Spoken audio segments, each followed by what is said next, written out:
হরে কৃষ্ণ। সামনেই আসছে কামিকা একাদশী। কবে ব্রত উপবাস রাখবেন, রবিবার কি সোমবার, পারণ কবে কখন করতে হবে, সঠিক তথ্য জানুন এই ভিডিওতে।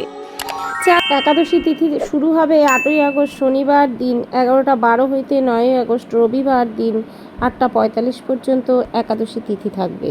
ভালোবেসে চ্যানেলটি সাবস্ক্রাইব করে সকল দর্শক পাশে থাকবেন। হরে কৃষ্ণ। শ্রাবণ মাসের কৃষ্ণপক্ষের ব্রত কামিকা একাদশীর ব্রত।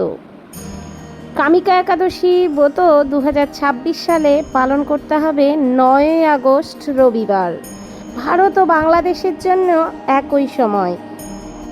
একাদশীর ব্রত তখনই সম্পূর্ণ হয় যখন পরের দিন যথাসময়ে পারণ সম্পন্ন করা হয়। অতএব কামিকা একাদশীর পালন সময় আজকের ভিডিওতে সঠিকভাবে আলোচিত হবে। বন্ধুরা, অনুরোধ করছি ভিডিওটি জুড়ে থাকুন। চলুন বন্ধুরা জেনে নেই যে সকল স্থানে 9ই আগস্ট একাদশীর ব্রত পালন হবে। সেসব স্থান হলো ভারত, বাংলাদেশ, নেপাল, ভুটান, শ্রীলঙ্কা, মালদ্বীপ, জাপান, দক্ষিণ কোরিয়া, চীন, থাইল্যান্ড সহ এশিয়া মহাদেশের সকল স্থানেই কিন্তু 9ই আগস্ট ব্রত পালন হবে। অনেকের মনেই দ্বিধা রয়েছে যে একাদশীর দিন তুলসী বৃক্ষে জল দান করা যাবে কিনা, একাদশীর দিন তুলসী পাতা চয়ন করা যাবে কিনা। হ্যাঁ, একাদশীর দিন তুলসীতে জল দান করলে তার বৈকুণ্ঠ ধাম প্রাপ্ত হয়। অবশ্যই একাদশীর দিন তুলসী গাছে জল দান করবেন, তুলসী মাতার পুজো করবেন। অনেকেই বলে থাকেন একাদশীর দিন তুলসী পাতা চয়ন করা যায় না। সেক্ষেত্রে বলে রাখি, যেই সব একাদশী দ্বাদশী সংযুক্ত একাদশী হয় সেই সব একাদশীতে তুলসী পাতা চয়ন করবেন না, অর্থাৎ ওঠাবেন না। আর যদি দ্বাদশী সংযুক্ত একাদশী না হয় অবশ্যই তুলসী পাতা চয়ন করতে পারবেন। তুলসীকে জলদান করার অর্থ হচ্ছে স্থান সেবা করা। তুলসীতে জলদান করে আমরা প্রত্যহ তুলসী দেবী স্থান সেবা সম্পূর্ণ করাই। তাই অবশ্যই একাদশী দ্বাদশীতে তুলসীকে জল দেবেন। তাই কামিকা একাদশী অবশ্যই 9ই আগস্ট 2026 সঠিকভাবে সঠিক নিয়মে পালন করবেন। এবং যারা আমেরিকা বা দক্ষিণ আফ্রিকা এই সব জায়গায় থাকেন তারা অবশ্যই 8ই আগস্ট কামিকা একাদশী ব্রত পালন করবেন। এবার আমরা জেনে নেব একাদশীর দিন কি কি খাবার খাওয়া যাবে, কি কি খাবার বর্জন করতে হবে এবং দশমীর দিন কিভাবে আমরা উদযাপন করব। দশমী, একাদশী ও দ্বাদশী এই 3 দিন একাদশীর ব্রতের মধ্যেই পড়ে। তাই দশমীর দিন নিরামিষ আহার গ্রহণ করতে হবে, অর্থাৎ সম্পূর্ণভাবে নিরামিষ পাত্রে সাত্ত্বিক আহার গ্রহণ করতে হবে। এবং দশমীর দিন রাত 12টার আগে খাবার দাবার সম্পন্ন করে দন্তমাঞ্জন করে নিতে হবে। এতে যদি একাদশীর দিন আপনার দাঁতের ভাষায় কিছু লেগে থাকে তাহলে কিন্তু আপনার উপবাস সম্পূর্ণ হবে না। তাই দশমীর দিন এইভাবে উদযাপন করে একাদশীর দিন ভোর আপনি উঠে পড়বেন, অর্থাৎ ব্রহ্ম মুহূর্তে উঠে আগে স্নান পূজা সেরে ঠাকুর ঘর বা ঠাকুরের জায়গা পরিষ্কার করে অবশ্যই ভগবানের কাছে আগে সংকল্প করে নেবেন যে আজ একাদশী, ভগবান আজ যেন আমার সারা দিন ভালোভাবে একাদশীর ব্রত পালন করতে পারি এবং ভগবানের কৃপা লাভ করতে পারি। অনেকে বলেন একাদশী তিথি শেষ হয়ে গেলেই কি আমরা পঞ্চশস্য বা অন্ন গ্রহণ করতে পারবো? সেটা একদমই নয়। একাদশীর ব্রত তখনই সম্পন্ন হবে যখন একাদশীর পারণ সঠিক সময়ে সম্পন্ন হবে। একাদশী করে পরের দিন যেই পারণের সময়কাল শাস্ত্রে উল্লিখিত থাকবে সেই সময়ের মধ্যেই ভগবানকে পঞ্চশস্য অথবা অন্ন রন্ধন করে নিবেদন করে সেই প্রসাদ পেয়ে আমাদের পারণ সম্পন্ন হবে এবং একাদশীর ব্রত সম্পন্ন হবে।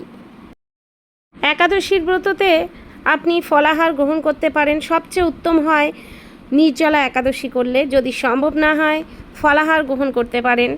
যারা ওষুধ সেবন করেন তারা ওষুধও সেবন করে একাদশী ব্রত পালন করতে পারবেন।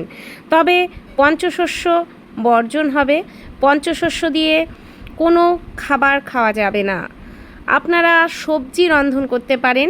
বিশেষ কিছু সবজি রয়েছে, কুমড়ো, আলু, পেঁপে, কোয়াশ, কাঁচা কলা, এই সবজিগুলো বা বাদামের সবজি রান্না করেও খেতে পারেন, তবে সন্ধক লবণ আর সূর্যমুখী তেল ব্যবহারে আপনি এই রন্ধনগুলো প্রসাদ রূপে গ্রহণ করতে পারেন একাদশীর দিনে।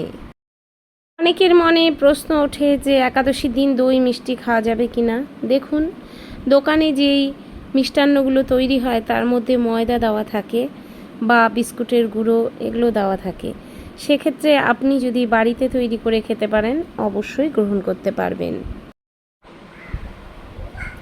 একাদশীর দিন ব্রহ্ম মুহূর্তে ঘুম থেকে উঠে সংকল্প সেরে ভগবানের বিগ্রহ যদি আপনার ঘরে থাকে তাহলে অবশ্যই পঞ্চামৃত দিয়ে ভগবানের অভিষেক করাবেন এবং নতুন নতুন পোশাক গয়নায় অবশ্যই ভগবানকে সজ্জিত করাবেন একাদশীর দিনে। সকালে সেবা পূজা ভগবানের সম্পন্ন হলে ফল প্রসাদ ভগবানকে নিবেদন করবেন এবং আপনি নিজে বেলা 12টার পরে সেই ফল প্রসাদ গ্রহণ করবেন, অর্থাৎ একবেলা উপবাস রেখে তারপর সেই ফলাহার আপনি গ্রহণ করতে পারেন। অনেকেই একাদশীতে শ্যামা চাল, কাউনের চাল এসব গ্রহণ করেন। একাদশীতে ছাতু, ছোলা, শ্যামা চাল, কাউনের চাল এইসব ভুলেও গ্রহণ করবেন না।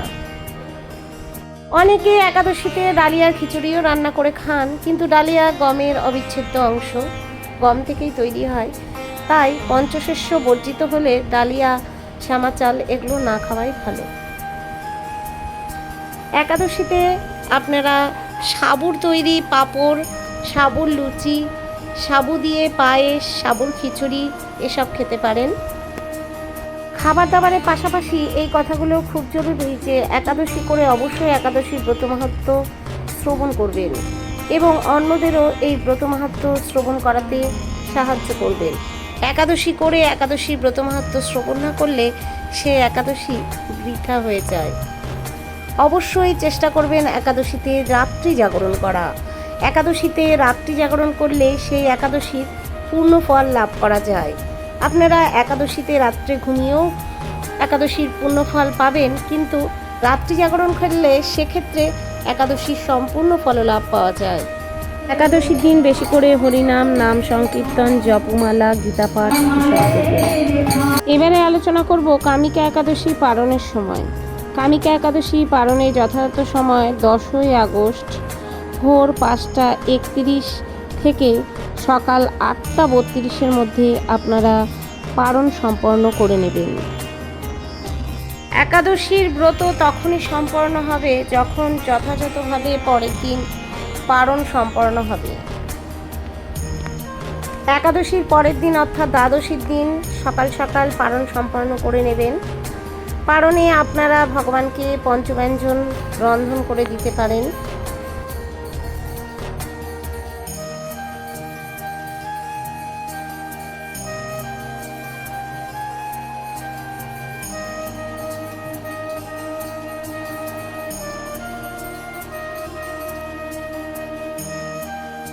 আট থেকে 80 বছর বয়স পর্যন্ত একাদশীর ব্রত পালন হয়, তাই একাদশীর ব্রতর দিন গাভী সেবা করতে পারেন।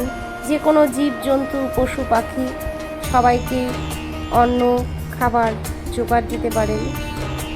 ভগবান শ্রীকৃষ্ণ নিজেই বলেছেন যে প্রতিটি জীবাত্মার মধ্যে পরমাত্মার বাস, অর্থাৎ প্রত্যেকটি জীবাত্মার মধ্যে ঈশ্বর বিরাজমান, তাই জীব সেবাই পরম ধর্ম।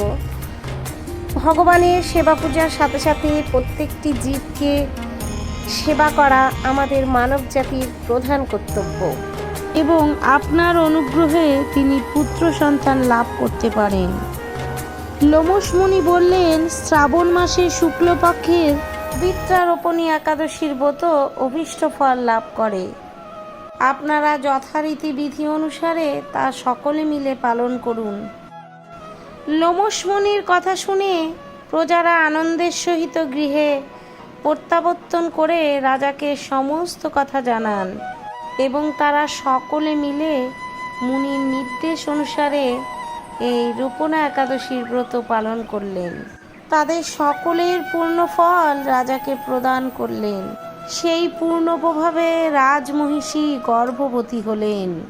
এবং উপযুক্ত সময়ে এক বলিষ্ঠ সর্বাঙ্গ সুন্দর পুত্র সন্তানের জন্ম হলো। ভবিষ্যোত্তর পুরাণে এই মাহাত্ম্য বর্ণিত রয়েছে।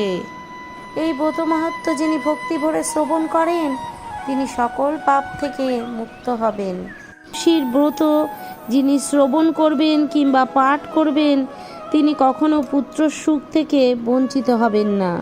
যিনি অপুত্র তিনি পুত্র লাভ করতে পারবেন। ব্রত মাহাত্ম্য শ্রবণ করে এই ব্রত যথা নিয়মে আপনারা সকলে পালন করুন।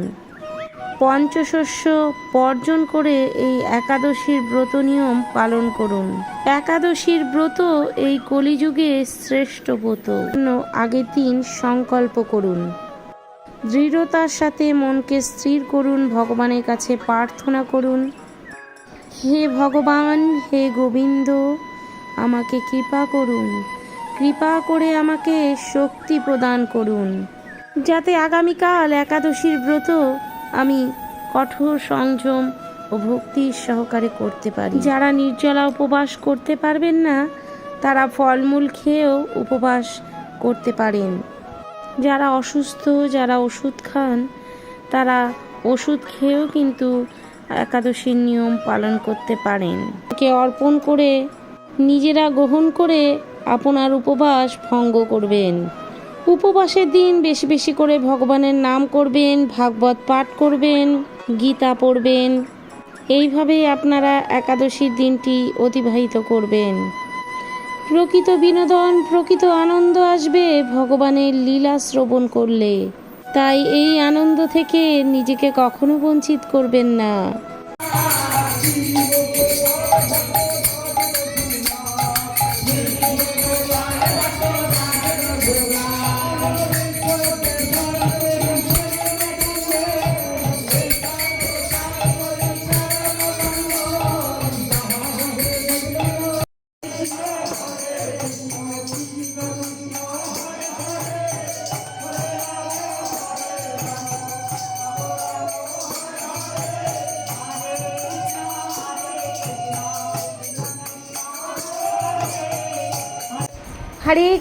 হরে কৃষ্ণ কৃষ্ণ কৃষ্ণ হরে হরে, হরে রাম রাম রাম হরে হরে। এই মহামন্ত্র জপ করতে থাকুন। এই মহামন্ত্রই কলিযুগের পাপ উদ্ধারণের সময়।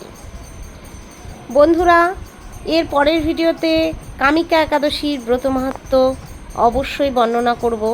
তার জন্য পরবর্তী ভিডিওতে চোখ রাখুন এবং চ্যানেলটিকে সাবস্ক্রাইব করে পাশে থাকবেন। একাদশী সংক্রান্ত যে কোনো প্রশ্ন আমার কমেন্ট বক্সে এসে করতে পারেন। আপনাদের প্রশ্নের উত্তর দেওয়ার চেষ্টা করব। হরে কৃষ্ণ, হরি বল।